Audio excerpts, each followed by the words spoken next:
दादी जी ने मुझे भर में 4 बजे मुझे बुलाकर अपनी नमस्कार। दोस्तों, आप लोग की स्वागत है। आज की इस अनोखी कहानी में मैं कभी नहीं सोचा था कि मुझे ऐसी भी मौका मिलेगी। मेरा नाम अरविंद कुमार है। मेरी उम्र लगभग अभी 30 साल है।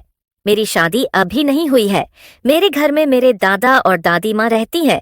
मेरी दादी माँ इतनी जमा है कि उनको देखा कोई भी नहीं बोलेगा कि मैं उनका पोता हूँ। मेरे दादाजी तो बहुत ही ज्यादा बूढ़े हो गए हैं। उनसे कोई घर का कामकाज भी नहीं होता है। कोई भी कम बाहर पड़ता था तो मेरी दादी माँ ही जाकर काम को कराई थी, क्योंकि मैं तो अपनी पढ़ाई करने के लिए कॉलेज चला जाता हूँ। उनका नाम पूरे गांव भर में सबसे ऊपर आता था। महिलाओं में अक्सर उनके बारे में उनकी बातें करते हुए लोगों को मैंने कई बार देखा है। एक दिन बाद में एक चाचा जी सुना कि वह मुझे यकीन नहीं हो रहा था कि मेरे दादी जी ऐसे भी काम करती हैं। फिर मैं यह बात को लेकर घर पर सोचता रहता था कि भला मेरी दादी में ऐसी कैसी कर सकती है। लेकिन जब मैं यह बात सच होते अपने आंखों के सामने देखा तो मैं एकदम शॉक रह गया। चाचा उसे दिन बाद सही बोल रहे थे। मेरे गांव के बगल में एक अनुज नाम का जवान लड़का रहता था।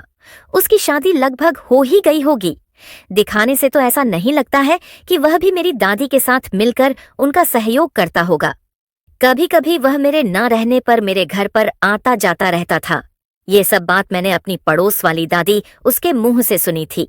फिर मैं अपनी दादी से एक दिन ये सब बात पूछ तो दादी माँ मेरी बोली कि मैं तुमको क्या पता है वह काम कैसे, इसीलिए मैं अक्सर घर पर आते जाते रहते हैं। तुमको ये सब बात कौन बता रहा है मेरे बारे में? फिर मैं बोलता हूँ कि अरे दादी माँ, मुझे यकीन पहले से ही आप पर शक हो रहा था, लेकिन मैं आपसे कुछ कह नहीं पा रहा था। मेरी दादी में बोलती है कि तुम बहुत ज्यादा गांव में रहकर बिगड़ गए हो, तुमको बाहर भेजना ही पड़ेगा तुम्हारे पापा के साथ। मैं बोलता हूँ कि भेज दीजिए, क्या दिक्कत है। फिर मेरी दादी में बोलती है कि तुम बहुत ज्यादा अब बोलने लग गए हो, मुझे जवान लगाओगे तुम।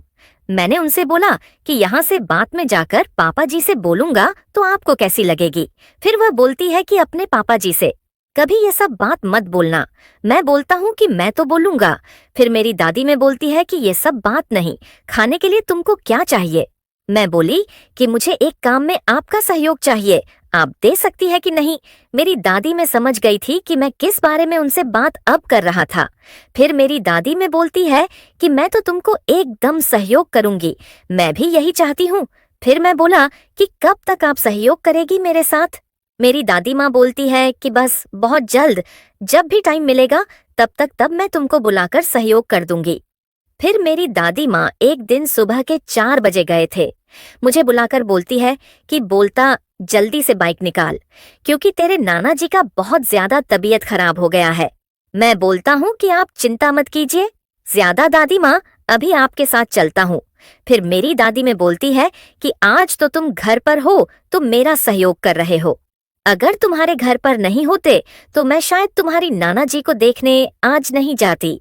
मैं बोलता हूँ कि आप बिल्कुल चिंता न करिए दादी माँ, मेरे नाना जी ठीक हो जाएंगे। वहां पर जाने के बाद मेरी दादी में नाना जी को देखकर रोने लग जाती है। ये सब देखकर मेरे भी आंख में आंसू से भर आते हैं। फिर मैं अपने दादी माँ से बोलता हूँ कि दादी माँ, मैं अब यहाँ पर मुझे रहा नहीं जाएगा, मैं यहाँ से अपने घर जा रहा हूँ। तभी मेरी दादी में बोलती है